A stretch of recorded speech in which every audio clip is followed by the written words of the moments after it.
নমস্কার বন্ধুরা, লক্ষ্মী কুটিরের রান্নাঘরের পক্ষ থেকে সবাইকে অনেক অনেক স্বাগত জানাই। আজকে আমরা যে রেসিপি নিয়ে এসেছি সেটা হলো পাবদা মাছ।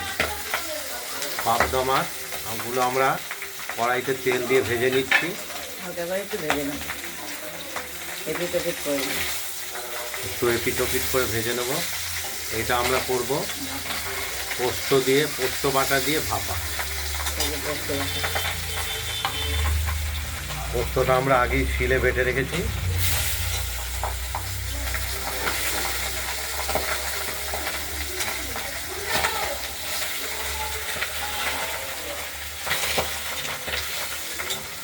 আমরা আগে শিলে বেটে রেখেছি। আমাদের এই মাছটা ভাজা হয়ে গেলেই এপিট করে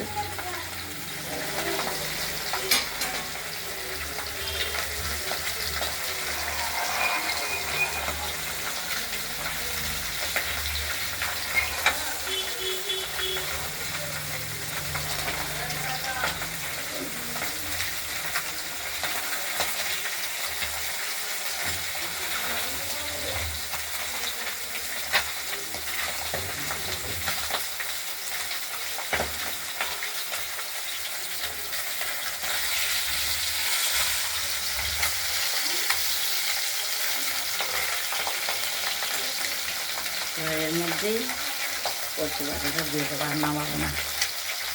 এই মাছ অতি সহজেই রান্না হয়ে যায়, বিশেষ করে ভাপা করলে তো কোনো কথাই নেই। এটাও ভাজা হয়ে গেছে। এবার এই পোস্তটাকে আমরা একটু জল দিয়ে গুলে দিয়ে দিলাম।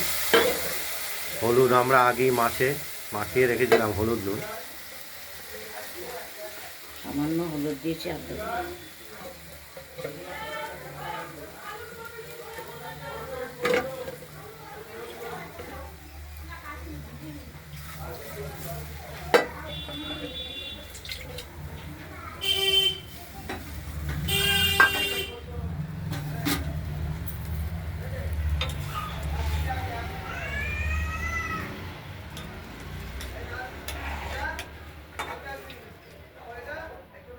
হলুদ দিতে লাগবে, মিষ্টি দিতে হবে। পোস্ত বাটাটা পুরোটাই দিয়ে দিয়েছি। এবার ফুটে উঠবে। সামান্য মিষ্টি দেবো স্বাদের জন্য। স্বাদের জন্য কিছুটা মিষ্টি আমরা ব্যবহার করব। মিষ্টি দিয়ে দিলাম, গুঁড়ো চিনি। নুনটা তো এখান থেকে দিলাম না, নুনটা দেখে দিই।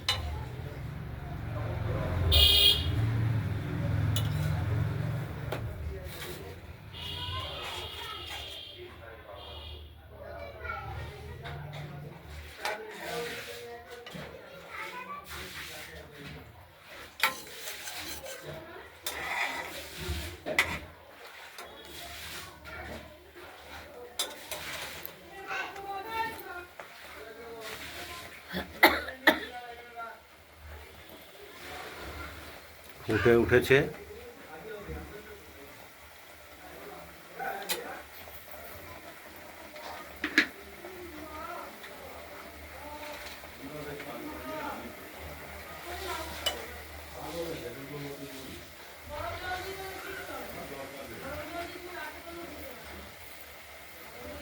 স্বাদ মতো নুনটাও দিয়ে দিলাম।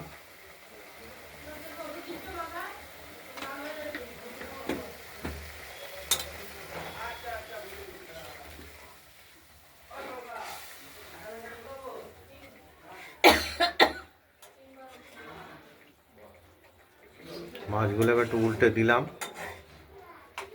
মাছ হয়েই গেছে, একটু ঢাকা দিয়ে রাখবো। হয়ে গেছে।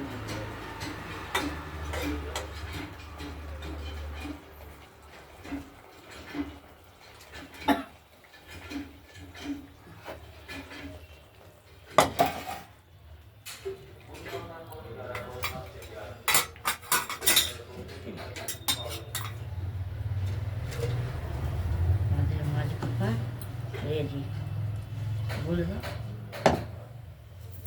পাবদা মাছ পোস্ত দিয়ে ভাপা এই একদম রেডি হয়ে গেছে, দেখতেই পাচ্ছেন। খুব সহজেই হয়ে যায়, বেশি সময়ও লাগে না।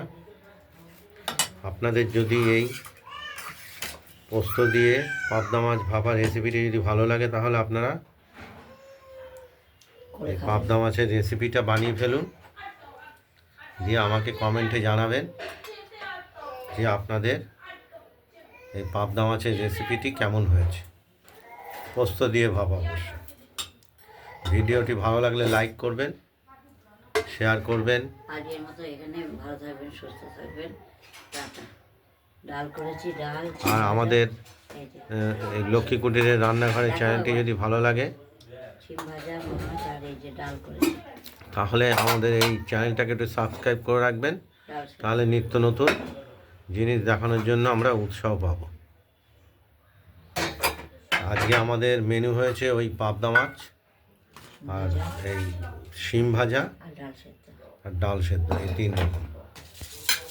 আর সঙ্গে ভাত, ভাত ভাত তো আছেই। না বন্ধ করে দাও, বলো এই যে